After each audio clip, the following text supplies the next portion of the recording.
Good morning. Good morning. It is really special to be here. It is very important to be here, and I'm so grateful that we have gathered to celebrate and to recognize this moment, that it isn't strange to say that I love the Torah. Now, as a rabbi, you expect me to say that I love the Torah, but the Torah has so many layers to it, and I want to reflect for just a moment to think about those layers. Not only is the Torah our foundational text of law and stories and morals, and the Torah is our book of faith, but to believe Pirkei Avot, the Torah is the gift which was handed from God to Moses, to Joshua, and eventually to us to care for, to be inspired by, to nurture the next generation so that they are able to receive this gift as we have received it. But it is more than that, though. I love the Torah because it is a symbol of the Jewish people. When we are honored, the Torah and its commandments are uplifted. These are the symbol of who we are. And when a message wants to be sent, as on Kristallnacht, to diminish us, to lower us, it is our Torah which is burned. Today we recognize the 75th year since the town of Hermanuv Mestec, which sits just west of Prague, experienced the devastating transport of its Jewish community to the Nazi concentration camp of Terezin. It was 75 years ago that the Jewish community of this village was sent on to Terezin and then on to Auschwitz. Our scroll, one of 12 Torahs that have survived those horrible years, we are now the possessor and have the responsibility for, that the other communities that are the caretakers of these Torah scrolls are as close as Aberdeen, New Jersey, Denver, Colorado, Raleigh, North Carolina, Reston, Virginia, Portland, Maine, Dallas, Texas, Miami, Florida, and Binghamton, New York. There are also these scrolls from this one small community spread out around the world. Torah scrolls from this village now live in Wellington, New Zealand, Darlinghurst, Australia, Hobart, Tasmania, and Haifa, Israel. The ripples of this one community literally can be felt around the world. So today we recognize destruction, and yet we rededicate to life. Just as it says in Deuteronomy, "This day I call the heavens and the earth as witnesses upon you that God has set before you life and death, blessings and curses. Now choose life so that you and your children may live." That is what we are rededicating ourselves to today, to choose life, to focus on life as we recognize the curses of which our human soul can inflict on each other and which have been inflicted upon our people. So choose life. I want to invite up David Fraus, who is from the Czech Embassy, to extend greetings.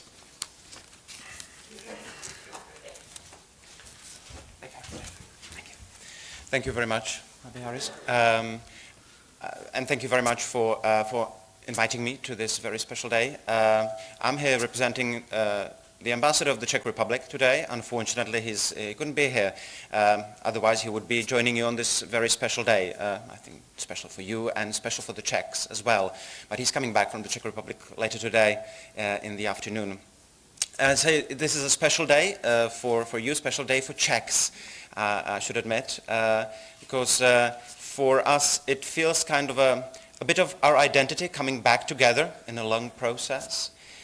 Jews have lived in what is now the Czech Republic, in Czech lands, for centuries, making great contributions to the Czech society, to our culture, especially in the vibrant years of the First Republic after 1918. Czechoslovakia was created. They were an integral part of the vibrant society then. Just before the terrible tragedy of the Holocaust, there were about 120,000 of Jews living in Bohemia, Moravia, and Silesia, and living closely with the Czechs. We've always been very close together. Czechoslovakia was one of the first countries to recognize Israel in 1948. But unfortunately, the communists delivered another blow to this life together, the joint, to the mutual conviviality. So after 1989, after the changes, after the fall of the communist regime, those who have not perished in the concentration camps of World War II, of the Holocaust, or didn't emigrate, there were about only a few thousand left in what is now the Czech Republic. But those communities are coming back to life effectively. I could see it in my hometown in Pilsen, in Plzeň, the home of the world's third largest synagogue, and one can feel it actually here today in this gathering as well. You know, symbolically coming back to life, the communities of Czech Jews and what was left after them. This process after 1989, 1993, when independent Czech Republic came into existence, has been done thanks to the efforts back home, but as well thanks to the generous and kind help from abroad, from communities like yours. And for this, I just wanted to say thank you on behalf of the Czech Republic, on behalf of my ambassador. Thank you for being a part of the story of Czech Jews in this respect. Thank you very much.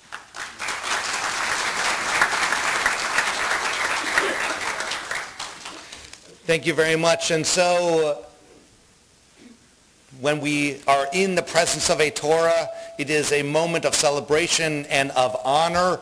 That carrying the scroll is the Sofer who worked on the preservation of the scroll, Jeffrey Shulevitz, that he'll be escorted with Chazan Lubin as well, and other Bethel clergy, and the Amir family, that it was the Amir family, and I'll speak about it in a little bit, who brought the scroll over to us. And so I ask us all to rise as we bring our special scroll back within the community.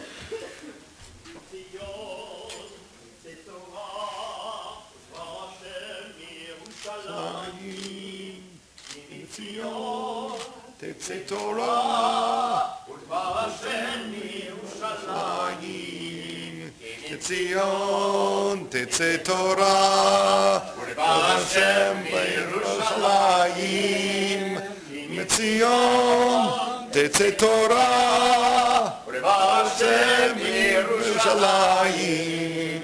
Baruch Shenatan Torah le'amo Yisrael. Baruch Shenatan Torah le'amo Yisrael b'kedushato Mitzion Titze Torah u'levar Hashem Yerushalayim ki Mitzion Titze Torah u'levar Hashem Yerushalayim. So, now you can sit. Let's roll. You can sit down. That's it. You got it? Okay, put it down. Just put it against your shoulder. You can just put it against your shoulder. Right there. Got it? Great. You may be seated.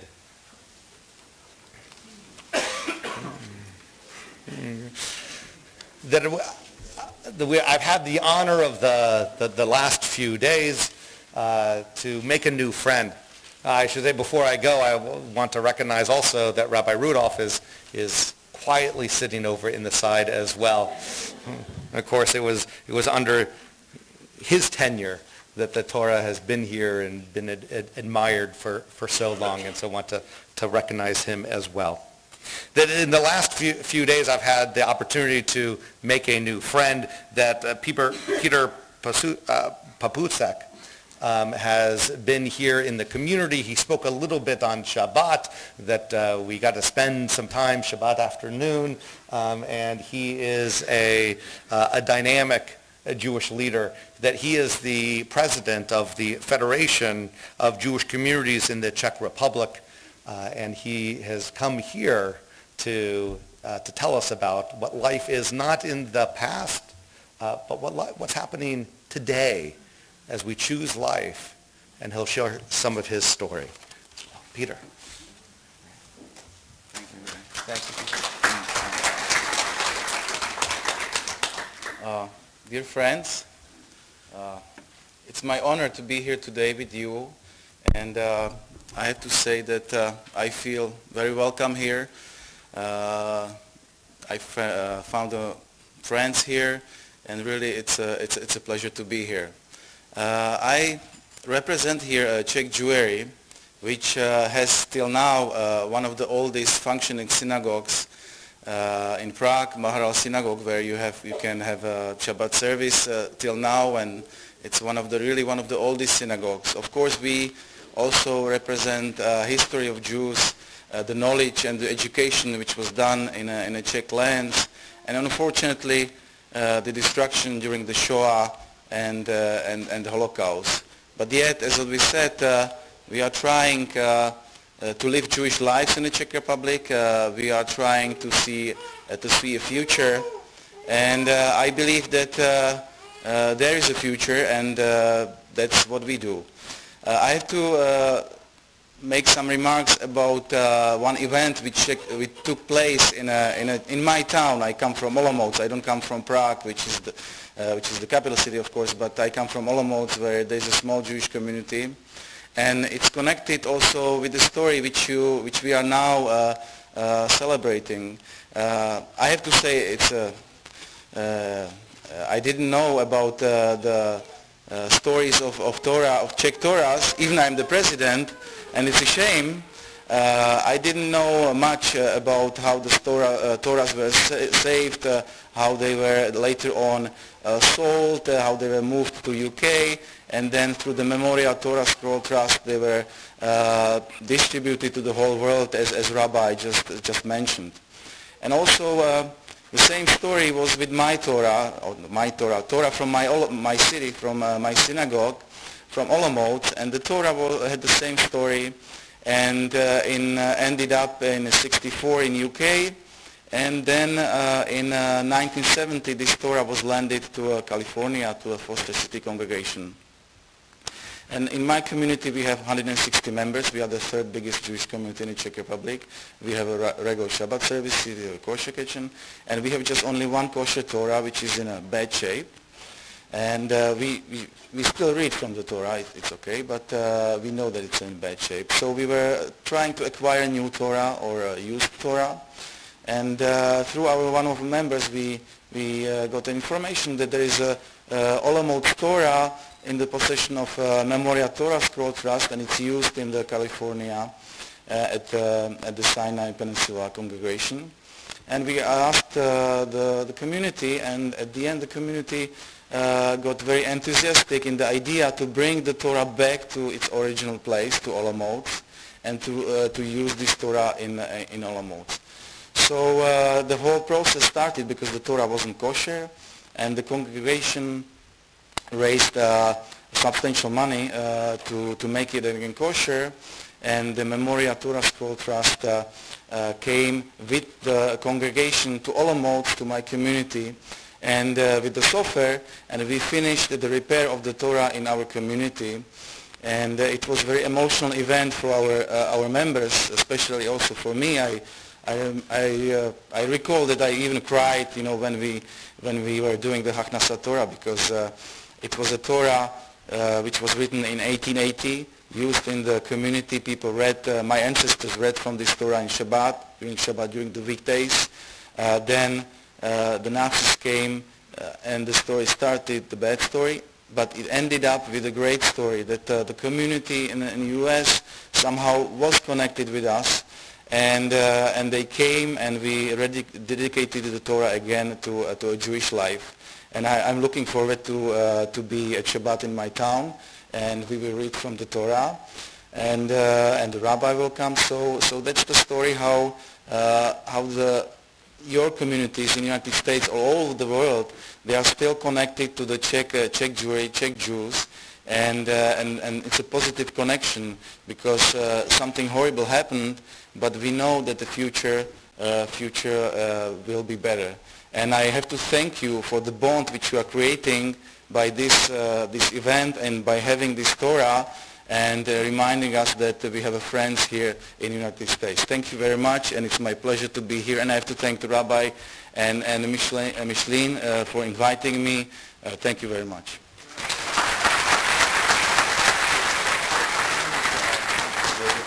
So Peter, I have to tell you one more thing that I just realized from an article that was sent to me. Mark Talisman, as we were talking last night, he sent me an article about the scroll, which you and I had been speaking about. But what I just found out about last night is that it comes from, as you mentioned, the synagogue in Foster City, California, which when I was in my 20s, my parents lived in Foster City, and I davened at that synagogue. And so I have been with your Torah, which has now been reunited, so our connection extends far deeper than just this weekend. And so it is incredible, the layers of connection that we have. Even though we have just met, our connection is well precedes this. So thank you for being here. Also that Peter has extended, at least to me, and I'm extending it to you, on your next visit to the Czech Republic, to not only see the incredible beauty and incredible events of Prague, but go east to his town and to other parts of the Czech Republic, that they have extended a sincere invitation for us to come and to deepen our connections and to see the incredible land of the Czech Republic. So thank you. And I look forward to taking that up. And already Jeffrey has said that he thinks as the scribe he should come and help you as well.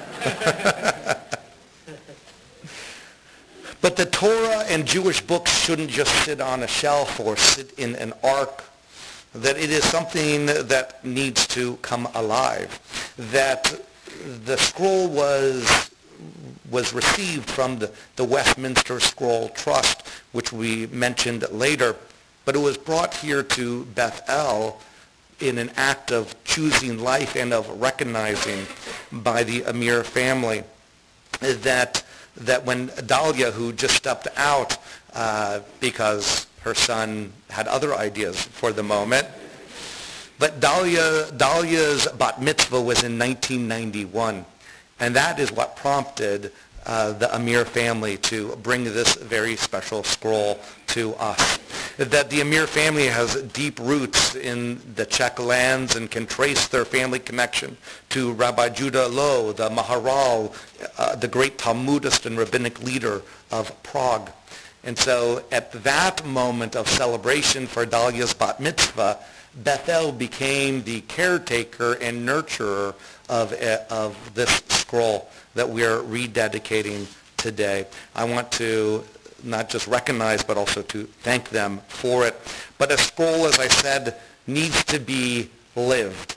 And we're going to read a portion, a few verses, that actually was from Dahlia's bat mitzvah portion. And I've asked Max Portnoy, one of our teenagers here in the community, to come forward to read from the scroll, and also to represent that what we are doing is not about old things, though the scroll is over 200 years old. It is about the next generation as well. So I ask you to rise as we bring the scroll over to be read.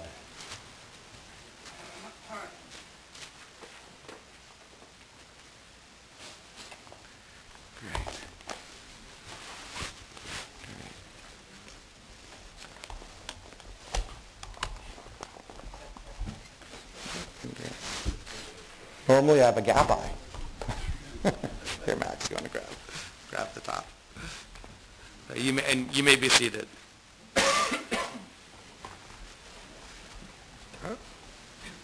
Great. Perfect.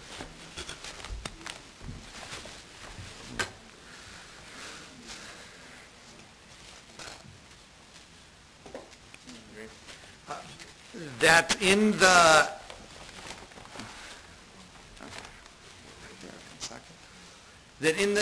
preparation and the preservation of the scroll, that Jeffrey said that the condition of the scroll is very good.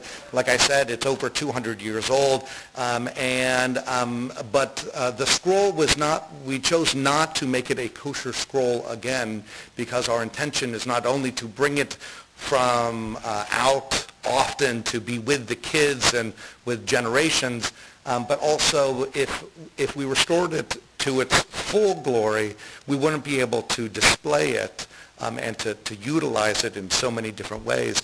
And so as the Torah is being read now, we will read it without the brachot of what we would say normally on a kosher scroll.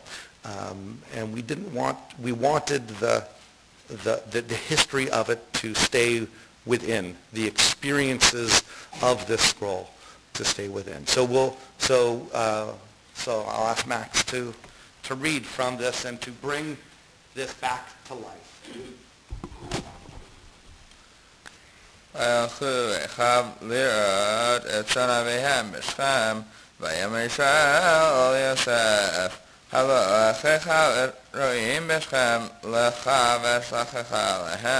ויאמר לו הנני ויאמר לו לך נערה אשלום אחיך בשלום הצאן והשיבני דבר וישלחהו מעמק חברון ויבוא שכמה. This is the last time this had been read from was a long time ago, but when this was read from on a regular basis, it was a different world. To think about that world. The last time a teenager read from this scroll in a small village that we're honoring, the world was completely different. And yet we are still here.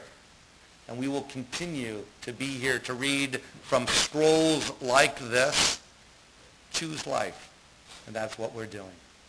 Amen. So we'll do Hagba. So I ask you to rise as we lift the scroll.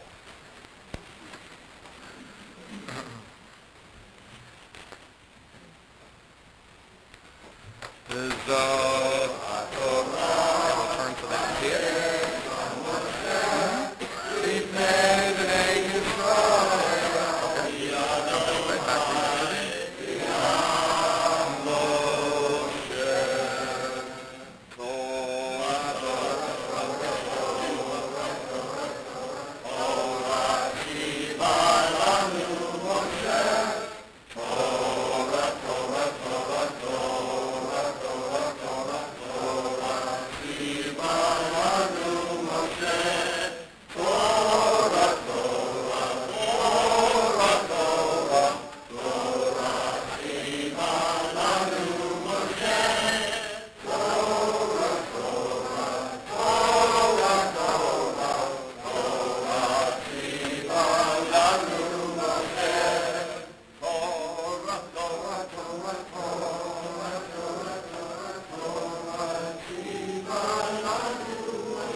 want to invite up now Margit Meisner.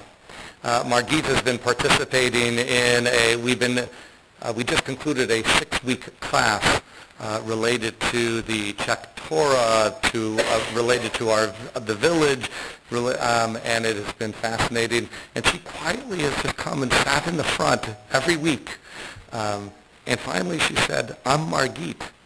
I said, "Oh my goodness, it is so good to meet you," because she's going to share some of her experience as a survivor. So Margit, I ask you to come forward.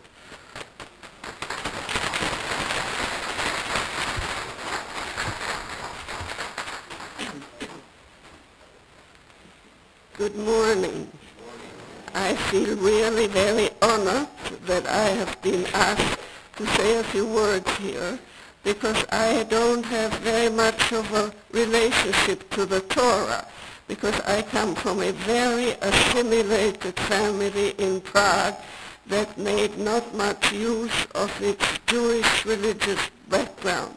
But I'm very connected with Mislin, because when I first came to the Holocaust Museum and was told that I should translate from Czech into English, I met Mislin and she said a few words of Czech to me. And I said, "How come that you know Czech?" And she said, "My mother was born in Czechoslovakia." "Where was she born?" "Oh, well, in a little town. You would never know about it." And then I found out it was the town of Czech, where my husband, Frank Meisner, was from. So considering that there were 8,000 people in this town, and then 2 people who had connections with this town turned out at the Holocaust Museum in Washington, that created really a family relationship. So I just want to tell you very quickly how I got to be here. I lived in Prague. I had 3 older brothers, and my mother was Viennese. My father came from an Orthodox Jewish family in a small town in Bohemia called Chodetice, which I have been trying to find for the last 70 years, and I think finally now found it. But I haven't been there yet. But I hope to be there very soon, next January, when I am bringing 23 members of my dispersed family back to Prague to show them, to try and replay my childhood. These are my brother's children. Most of them are Canadians and Australians. They have never been to the Czech Republic, but they want me to take them on a roots trip, because they said, "We don't know how much longer you'll be able to do it." And they are quite right. So the reason why they are Australians and Canadians is that when the Nazis occupied Czechoslovakia, my oldest brother was in Thailand, and the only place where he could find asylum was Australia. And my younger brother was in England and found out that if one wanted to become a farmer in Canada, one could get 1,000 Canadian dollars and start a farm. So my Czech brother became a fruit farmer in the Niagara Peninsula. So this is what happened when Jews were dispersed by the Nazis. So my mother believed that Prague was not a safe place for me, so she sent me to Paris, where she found a family that would take me in. That's where I met the Nazis. My mother joined me just after Czechoslovakia was annexed. I came after Austria was annexed. I came to France. She came after Czechoslovakia was annexed, which was in March of 1939. And when war broke out when war broke out between the Nazis and the French thought we were enemy aliens, and my mother was sent to a French concentration camp by the French police. I left Paris the day before the Nazis entered on a bicycle because I couldn't see myself. I was all by myself. I was by then 19 years old because I came to France when I was 16. And not quite to 18. And I just couldn't visualize myself walking with this chaotic crowd that was escaping from Paris. I didn't know where my mother was. I had no idea how to find her. But by miracle, I found her. And I realized that the town where she was imprisoned, its name was Durs, and it was near the French-Spanish border. And so, a long story, we were able to escape. We got to Marseille, where there were lots of other refugees, and got visitors' visas to Spain and Portugal, but the French would not let us leave, so eventually my mother and I walked across the Pyrenees from France to Spain, got picked up by the Spanish police because we had crossed the border at an unauthorized point and were put into a Spanish jail. That was a life-changing experience for me because I was a very well-socialized young lady who believed that I knew what my place in the world was. And when I was in this prison, I realized that the prostitutes who were there mainly gave us a life-saving bowl onto which we could get the food that was being handed out, because Spanish prisoners go to prison with all their equipment. We had none of that. And the idea that a prostitute whom I would never meet in my life could save my life was so powerful for me that I started rethinking who I really was, and I became a very liberal thinking, all-inclusive champion of human rights for everybody. So in the Spanish jail, they said to us, now you're really Germans because Czechoslovakia is part of Germany, so we are going to call the German authorities in Spain and they will take you over. So we did all this to escape the Nazis, and then in Spain we were going to be turned over to the Germans. But you see, I am here. So we were very fortunate and came to the United States in 1941. And I had a really wonderful life in the United States, always trying to, of course we had no money so to make a living, and I had all kinds of jobs that I didn't know how to do, but I always had the feeling I learned.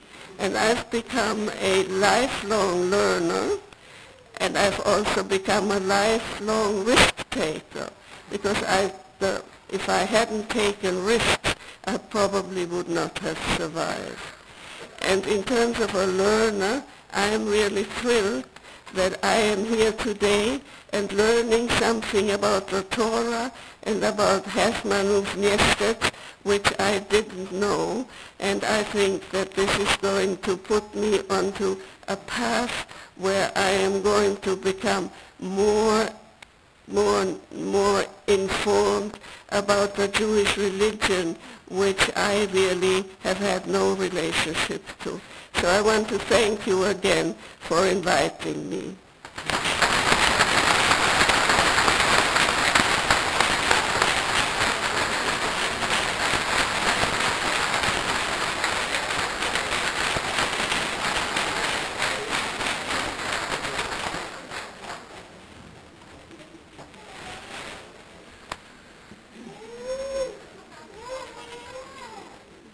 incredible. Thank you so much, Margit. That the connection to Paris I didn't even recognize, but we will continue on that theme as I invite Jacqueline Byrne. I'm sorry that there was a misprint in the program, B-I-R-N. But you were born in Paris. And Jacqueline's amazing story of survival has been documented in her memoirs of being hidden in a small village in southwest France, that she is an accomplished musician as well and has played many times on the International Holocaust Remembrance Day, which is in January, and you will again. And she will play Anima Amim, a prayer based on Rambam's saying that I believe with perfect faith.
It is told that Ani Ma'amim, that I believe, was sung as the Jews were marched to the gas chambers, that despite what they knew that they were facing, that there was still a statement of faith and of hope.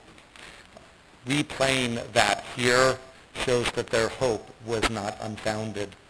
That Terezin was a different type of concentration camp. It was not a work camp. It was not a death camp. It was a model show camp.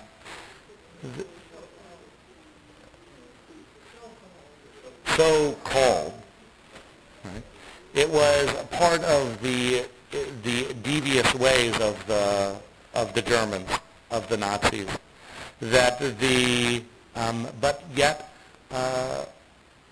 culture somehow came forward.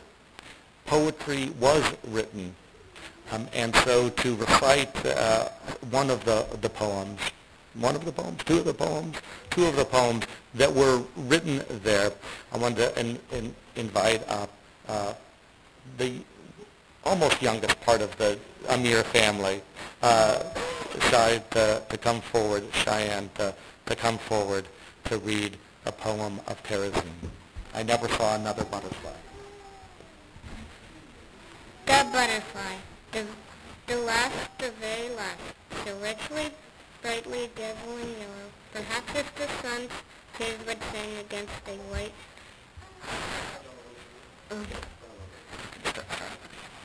The last, the very last, so richly, brightly dazzling yellow, perhaps if the sun's tears would sing against a white stone.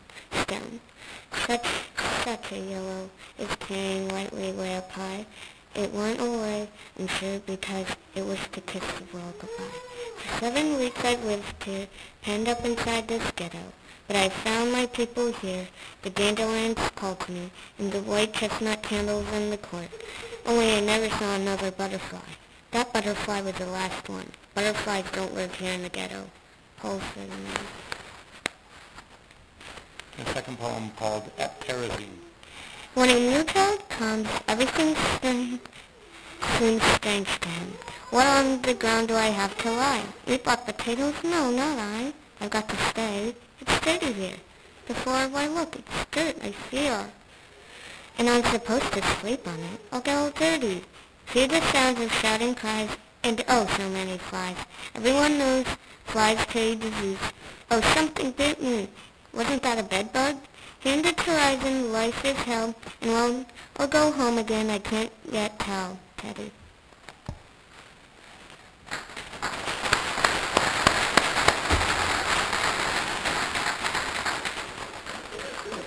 In the early 90s, I had the honor of being the executive director of a small foundation called the Project Judaica Foundation, that I came into contact with Mark Talisman a few years before that.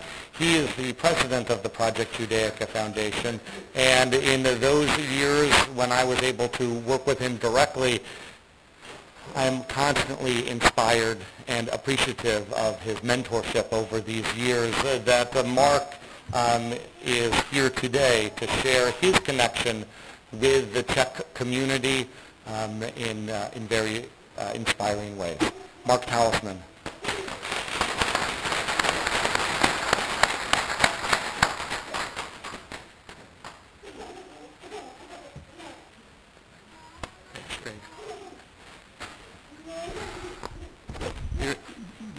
There is no greater honor for me or for you than to remember.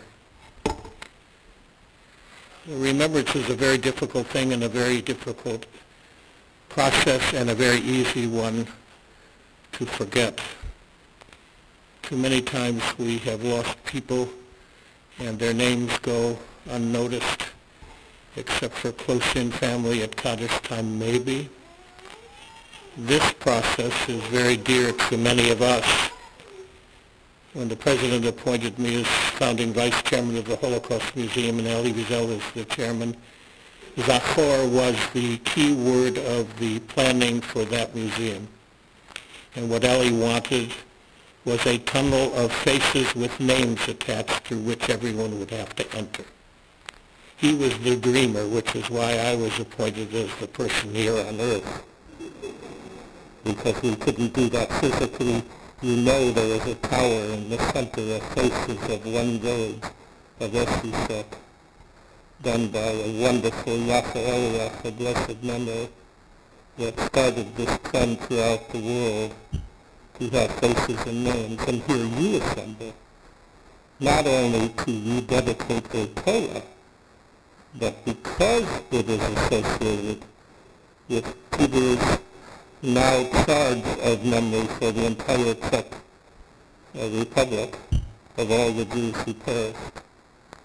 I want to talk to you about the process so you understand exactly how complicated and how wonderful this whole experience is that leads us to be here today.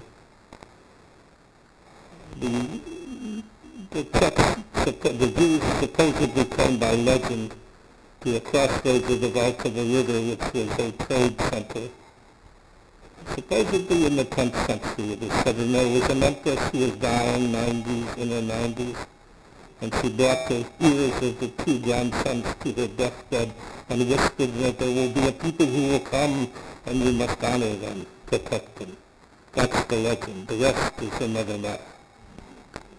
They did come in fact as early as the 9th century. I'm an historian and have studied this deeply. They did have trouble throughout the existence of their state because Jews were used as a commodity, a monetization. They were allowed to live sometimes just for the purpose of trade on certain commodities. They were allowed not to live if they were proved to be useless. And there were kings and emperors, including those of the Holy Roman Empire, resident in Prague for a number of centuries, who actually protected them. And those are the glorious stories. But even to have gold and silver to do Judaica, the Jews were not allowed. They had to hire non-Jews who were the artists and artisans to do much of the glorious Judaica that emanated and the printing that came from Prague, which was the Paris of the East, as far as the Jews were concerned, and the opportunity for Hitler to establish a town that he vowed would be protected in his demonic way during the whole effort and the takeover of Czechoslovakia. In fact, there was only one bombing there, and there was no notable apology exchanged. The back part of the 15th century town hall was destroyed by a bomb, and that was the only one. Reinhard Heydrich was put in charge. He was the Gauleiter for Hitler, and he was resident in the great castle across the river from the Jewish community. The Jewish question was still unresolved at that time. So as a result, Terezin, as we said, was used. This garrison town that had been established in the late 18th century under Maria Teresa and her son Joseph. It was a garrison town because of the problems they had suffered in the invasion from the north by the Swedes, which has a connection to our Jewish community as well, because in the center of the symbol of the Jews, the Mogen David, is a fireman's cap. Why would that be true? Well, everybody had a duty when the invasions took place, and the Jews took on the responsibility of protecting the rooftops of all of the houses and baronial places below the castle by watering them down so they wouldn't catch fire, and that then bestowed upon them the flag, the symbol, and the parliament's cap in the middle of the Mogen David. What Hitler had to do is figure out once and for all through Reinhard Heydrich's silver general the means by which the final solution of the Jewish question could be determined. And on the 20th of January 1942, in the former Jewish chateau, the Wannsee Chateau in the Berlin suburbs, there was a Tebow conference, and the Tebow conference in typical Nazi German fashion had stenographers there to take every word down, and we had the transcripts. Over tea and trumpets and silverware and silver teapots, they debated the fate of the Jews. And by the end of the conference in 48 hours, the Jewish question was resolved, and this community was among the first to be deported under it, in which they had devised the demonic way of expanding the 6 camps that were likely to be expandable, starting with little Auschwitz and making them into death camps. I want to tell you how demonic it really began. When they finally had to announce that they would, in this process, be able to stop using caskets for death for Jews, and they would go to crematoria. The regional Nazi authorities around Auschwitz, Auschwitz and the river nearby, actually held 6 weeks of hearings on environmental consequences of Auschwitz and what it would do to the groundwater. I don't know if anyone has ever been there, but on the rainy day, the Auschwitz well up and being swelled by the rains that looked like ancient oceans of uncontrollable waves. That's how much it was. And there were special places. Everything was marked down. The list on the back of this program which you must study names of real people who died from this congregation. That's the important list. And the Nazis had all of this, which is why that list exists. And there are endless numbers of lists in carbon copy. And the Czechs had a very special role because they were the first taken, first to Terezin. They were last to leave of anybody among all those liberated. Why? Because there was a terrible typhus epidemic inside Terezin. And the Soviet medical personnel, nurses and doctors, to their own personal peril, as many died, stayed back to take care of those who were left. And they buried the Terezin alongside the Jews. And they were liberated not on the 8th of May when everyone else was in Europe, but on the 9th when they finally took up in free. There were 15,000 children, Jewish children, who matriculated through Terezin, and 132 survived. You know all their names. I thought it was, along with everyone else, and then the little legend, that it was somewhere around 100, until I became scholar in residence to the Jewish community of Sydney, Australia, for half a year and half a year for the government. And it turned out that there were 32 people who I didn't know there to greet me. And I thought, wow, this is an organized Jewish community. 32 people to say hello to me. Turned out there was a Czech Jewish doctor living in London who appeared in the crossroads in front of the Jewish Judaica school on Montgomery Street. And it was he who was waiting for the returnees, whoever they were, hoping that the children could be taken to someplace safe. He knew. And he took 32 kids immediately to Bremerhaven by train and on to Sydney, where they greeted me at the airport that many years later, where they all were. By the way, the postmaster of Terezin survived, took everything that was left in the abandoned post office of Terezin and took it to Australia, to Sydney, and that became the basis of expanding the Holocaust Museum of extraordinary nature in Sydney, that is there today. This journey has been a very long, powerful, difficult kind of remembrance of piecing all of these things together. And the one thing that I was lucky about was to work for a fellow named Charles Warnock, a member of Congress in Northern Ohio, as his chief of staff. He was a righteous Gentile, because the question is always asked, why did he do all these things for the Jews? There got some Warnock among them, producing 3 million cases of exit for believers, not only Jews in the former Soviet Union. When he graduated from law school in Cleveland in Northern Ohio, in Adelbert College and then the Western Reserve Law School, he was 16 years old and couldn't practice. The minimum age was 18. So for 2 years he had to find a job during the Depression. And a fellow who later hired me in my Jewish work, Philip Bernstein of the Council of Jewish Federation, hired him as a 16-year-old to track Jewish babies that were ending up in Cleveland by large numbers in other cities as well, handed over by their parents who could not themselves leave. The last of the tourists were handed Jewish babies to get out.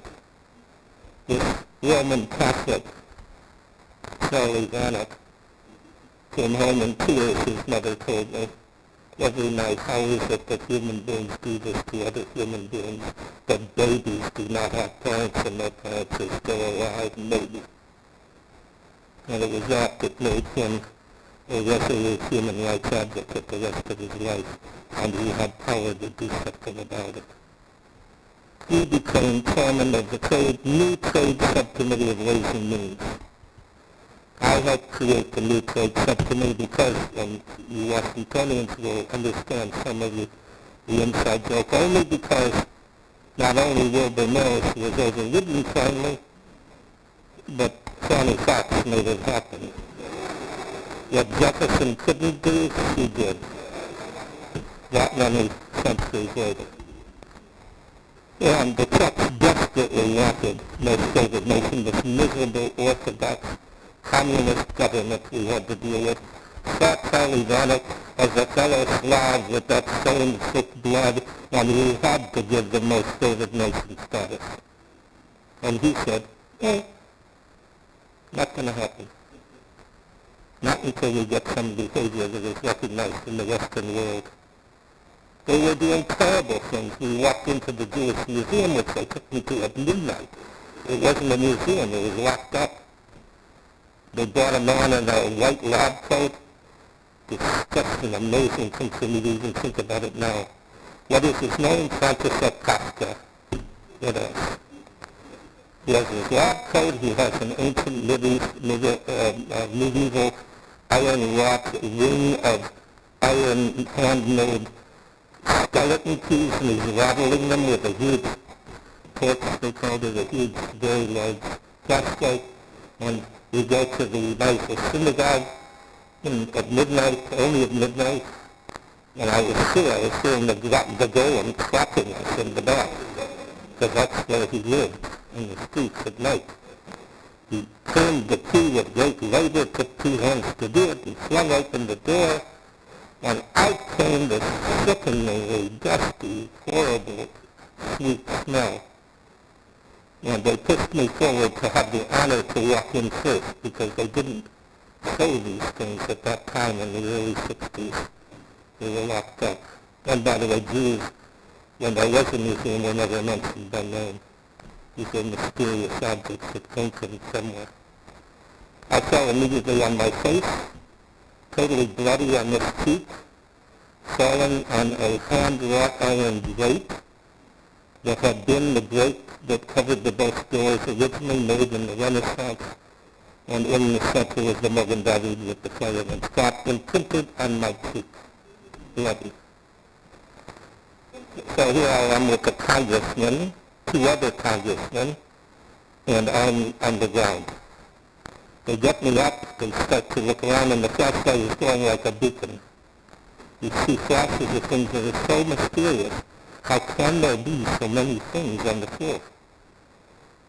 Huge celebratory candelabra, all kinds of things. And then when we started to ascend the stairway to what had been the women's section of this 16th century beautiful synagogue, on the one side were the old library glass-faced doors, and dozens and dozens of room, in all manner of metals, glistening in the flashlight. And on the other side, hundreds and hundreds of inscribed to the steps. It was like a Jewish nightmare, because then I realized, notwithstanding my own family's involvement, that each of those, either many people or one family, prayed with us, and that was the numerical accounting of the Holocaust in a visual way. It was from that moment that I decided that I would get better, to let me negotiate with the Czechs and let them believe that we would have no favored nations if they behaved, and gave me an exhibition of the objects of my choice to bring to Washington and around the country, which still I named the precious legacy. For that reason, because the objects spoke loudly for the 87,286 Czech Jews who did not survive, who were their owners, just like this post. It took 17 years to negotiate it. They bled us for everything, including that period of little interregnum that Alexander Dubček, who we tried to support and couldn't. And then finally in 1979, they said, you have your exhibit, you can do it in 9 months if you can raise the money. You cannot take photographs, you cannot use any kind of fundraising material, and good luck. In the interim, went to a 5-bypass emergency operation at the Cleveland Clinic as my celebration of the end of 17 years of negotiation. And a man stepped forward in a checkbook that looked exactly like mine at my hospital bed and wrote out $4.8 million to fund the exhibit. No questions asked.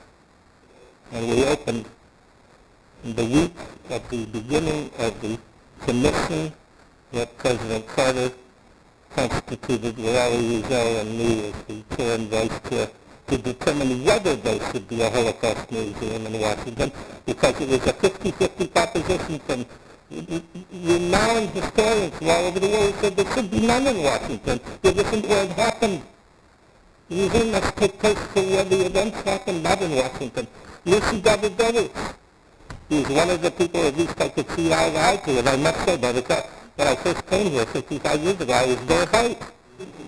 And then I went to work for the Jewish community. What I was left was then reduced to this. Great working with the Jews. Ask Moses. He reads his song. The matter is that I wanted the central issue for the founding of the museum, after the question of whether it should be here at all, is would anybody come? Who would come to such a place except maybe for Jews? And the survivors were worried that it wouldn't be Jewish enough. I can't tell you the arguments that went on for a whole year. And I had to go as the public face and speak on a radio broadcast known as Braden and Buchanan. As often goes, Braden was a nice genteel early American, and Buchanan was an outright anti-Semite. And on live radio, he said to me, why are you here? And I didn't realize you were coming on. It's a fake story. There was no Holocaust. I lied on radio. And that was the beginning of the discussion. I was worried about all those questions because you don't know. And what ended up happening is we opened in April of 1983 at the Smithsonian's first major Judaica exhibition on the mall, from the largest collection in the world, from the wonderful Jewish Museum collection that was of a horrible origin, 502 objects. And there were long lines. I had to keep it open until 3 in the morning for the first week and start tickets. And every time I moved the commission members to a new site on the hill and elsewhere to visit with all the people they had to visit with, I made sure we went down Constitution and Independence Avenue to see the long line, because it was the argument that made the museum. 95% by actual structured, informal interview with the people standing in line were not Jews, and they were there voluntarily to understand what happened, because of the willingness of good people to do something, not to do nothing, not to be bystanders, but be participants, and in being bystanders to be part of the perpetrator's action squad. That's how this all happened that brought us, me and Terezin and others, to a room that night at the storage space, 1,567 Torahs laying on their sides on shelves in the mustiest smell of it. That's the unique, like dead meat. And that became the negotiation of all negotiations. Because I also found out how stupid the communist leaders actually were, and I don't use that lightly. They were really ignorant people. They were there by dint of survival of their own methodology, abusing their own people and anyone else they could.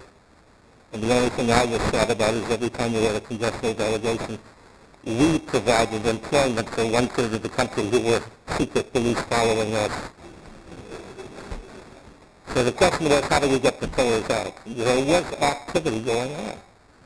There was an American living in Paris who was an art dealer of some sort, and was there a lot, and the communist leaders seemed to trust him, which would immediately make it suspect to me as to why.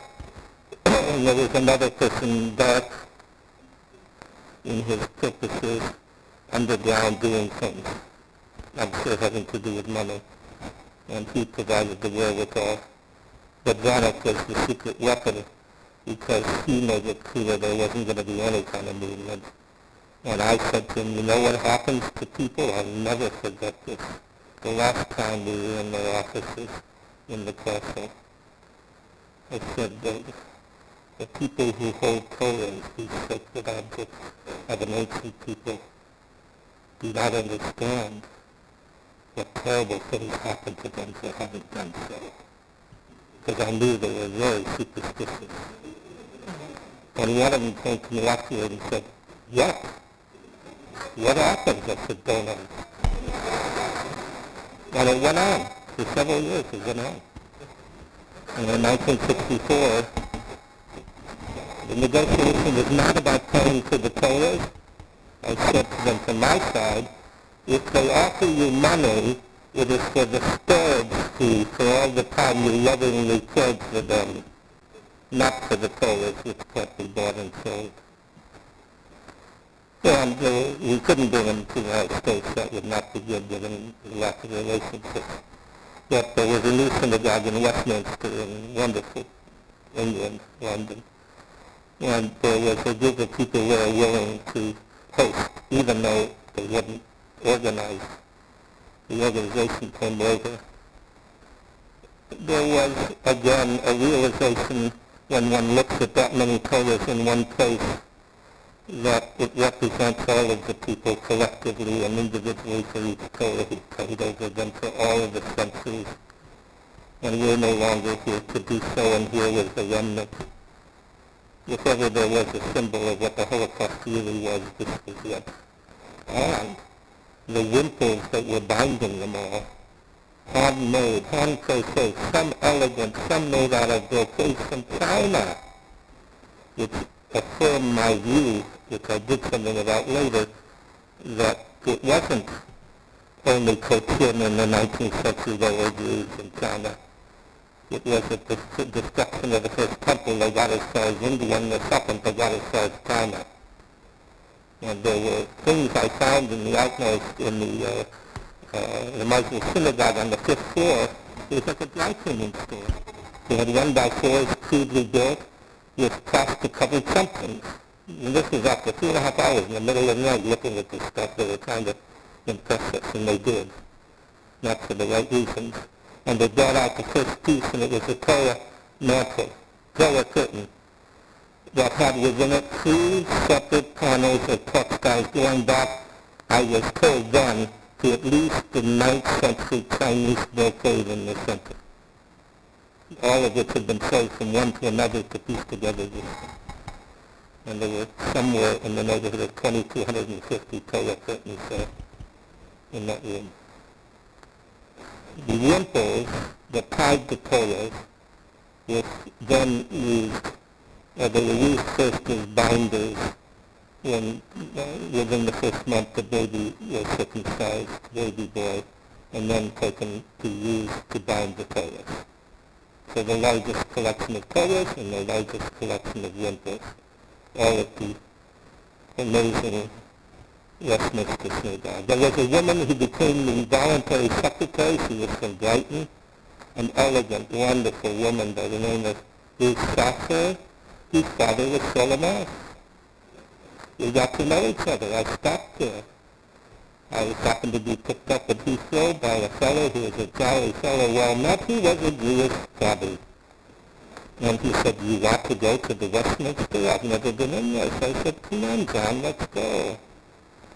And he met him when I met her for the first time. We were having tea at one of our visits, And the bell rang from the service entrance down below, 5 stories. She said, come with me, I may need help, you never know who's there. There was a little man, he was a wonderful bearded, red-bearded young man, very elegantly dressed in a satin kaftan, below the knee kaftan, in a stemmer that was with red socks around the edges. And he had a handmade satin bag on his shoulder, a little bag. He said, I am a chauffeur, in Yiddish, he said, if he didn't speak English. He said, do you know what a chauffeur is? He laughed, he said, it's that, yes, it's that. He said, I'm here to see if you have any Polish to repair. And she looked at him and said, come with me. And up we went. And he pointed that away when we opened the door. He retired in 2013 with a full pension and he's back in Terezin now, having repaired Polish for the rest of his natural life. And then distributed the word throughout the world. The few things that I can tell you is that I had Caroline control as a very special need, one of which was for the Ronald Reagan nuclear aircraft carrier chapel. The XO, the executive officer, Hermanuv, who's a full admiral in charge of all efforts at the Department of Defense now, was the executive officer, and he called me out of the blue and said, we know each other a long time ago, I need your help, I need a Torah for the new chapel and the new nuclear and then I got a sticker overnight when we got the Torah from Lithuania, a huge Torah. And the ceremony was 4,800 seamen on the second deck. They removed the planes and put them on top. And the ceremony went on for an hour, and I have never ever been, it's on YouTube somewhere, you can find it. It was among the most moving ceremonies of tears on all kinds of faces. And the survivors, 150 of them along the eastern seaboard, were invited to be there to witness what was happening. And then Herman became the commander of the Harry Truman nuclear vessel, both of which are side by side in the China Sea now, I notice. And lo and behold, one was put there as well, and they had secretly flown to that the day before. One pilot went out to Independence and got the Torah that Weizmann gave to Harry Truman the fourth day after the Americans recognized Israel and put it next to the Torah that was going in so everyone could see. All of these things lead up to this place in your and Kodesh for you all to remember every day of your life, because you are living a double life. You're living the life that people on the back of that seat can't. And for those who are surviving still among us to speak, whenever they can, to your children and grandchildren before the history can no longer be personal. You cannot forget any of this. It is vital that this ceremony having taken place with such love and kindness in a new home, however temporary it may be. The young man who was involved with, he sent me the article last night. He was a mentee of mine in a group of young Jewish leaders I took, of the many I took to Prague and to Poland and to Israel during the 60s and 70s. And when he announced he was doing this, this is the first time a Torah has gone back. So all things are possible. That there is a community at which Peter himself, your great ancestor, he has, I wanted to know. I knew his grandfather very well. In a vibrant town of Olomouc, an academic, wonderful town with a great library and everything. The fact that he can come back to that Torah shows you what life is all about, and we never take it for granted ever. So it is as I like to believe in the poetry of Isaiah, you shall build up the foundations of many generations, and those that shall be of these shall build the old waste places, and ye shall be like a spring of water whose waters fail not ever. Thank you.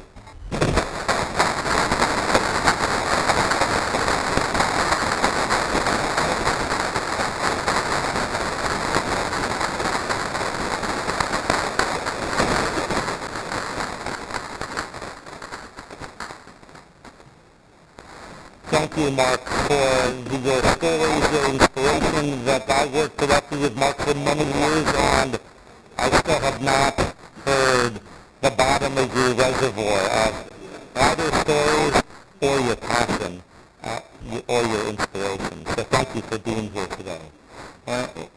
Invite President Atkin to come forward as we move towards concluding the ceremony. Good morning.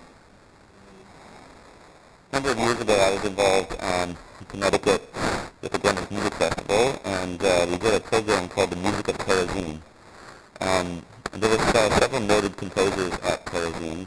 One of them was Victor Ullman, who believed was the composer, well, forgive me if I got wrong, of Bindabar, which is a well-known satirical musical play that was written for the children of Terezin to put on as a way to mock the oppressors. And the other music that was written by Gideon Klein for children's choir, and some of it he composed before he got to Terezin, some of it he composed for the Klein. Can you all hear me okay? I had the opportunity to conduct some of this music, and it's very beautiful and has sort of like a double meaning. This piece is called Basori Lo Antusa, My Son, Where Are You Flying? A song of pardon for a mother, a father, and a child.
Imagine the young voices from Terezin singing that song.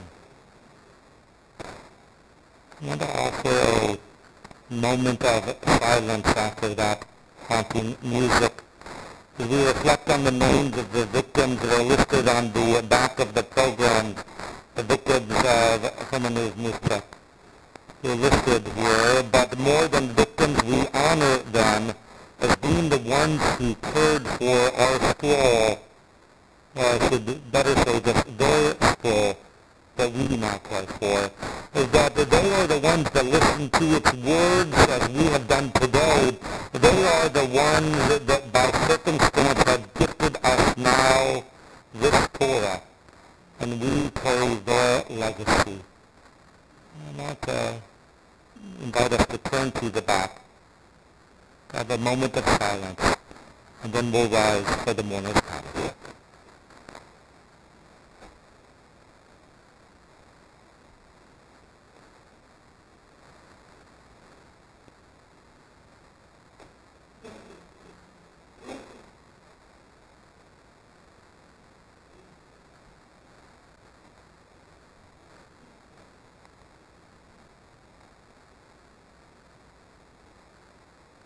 Please rise. Together, יתקדל ויקדש שמו רבב, בעמד יזרח פרקו וימלך מלכותו, בחייכם ובימיכם ובכל בכל בית ישראל, בגלה בזמן קריב ואמרו אמן. יהי שמו רבא מברך לעולם אומר מיה, יתברך וישתבח ויתפאר ויתרומם ויתנשא, ויקדש ויקלל ויקלל שמו בקדושה פרחו, לעולם עם כל ברכתה ושירתה, תשבחתה ונחמתה, כמובן בעלמא ואמרו אמן. יהי שלמה רבא מן שמיה, וחיים עלינו ועל כל ישראל ואמרו אמן. עושה שלום במרומיו, הוא יעשה שלום עלינו ועל כל ישראל ואמרו amen. Just as the words of the mourner's Kaddish don't speak of death, but speak of life, that this is a day of life. This is a day of recognizing the legacy that has come to us and to rededicating, not just this floor, but rededicating ourselves to bringing this alive.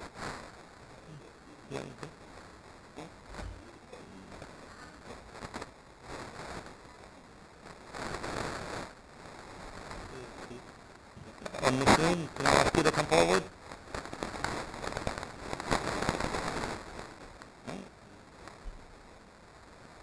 Normally what I do naturalism, the club is just carve a yard made from wood from Terezin. I've done 400 of them over my life, but I can't do it anymore. So as my mother always taught me, you can't leave without leaving a gift, especially with an occasion like this. During my work in cleaning the cemeteries under the Beth, we were digging around Kafka's grave and in the new cemetery, and we came upon a package in rubber packaging. It was this smock store that had been buried, God knows when, from a capital, as I said, that was the publishing capital, the Jewish publishing capital of the North in 1800. This one in two colors, no less. So it is my gift to display and to use. So get from Jill and me and our little foundation on this very special occasion.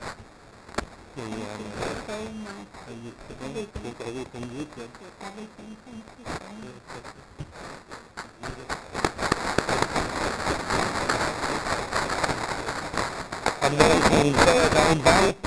I invite Cousin Lucan to come forward to conclude with the piano. I want to just extend my appreciation not just to the Amir family, but also to the entire committee that has been working towards this over the past year. So thank you for being here. I want to recognize also Pastor Gallagher is here, the pastor and his associates, the Gallagher and associates, assisted us with the display cases that are beautifully outside of where the Torah will sit and will be appreciated. I also want to thank Andrea Glazer and Jill Belloc on the staff as well, who have worked so hard to put this together today. So after the piano, I invite you to a reception in the Zola Sofa Hall next door. As the rabbi alluded, this came to a more appropriate moment than to sing the words of Theresienstadt that we are alive here today. Baruch atah Adonai Eloheinu melech haolam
the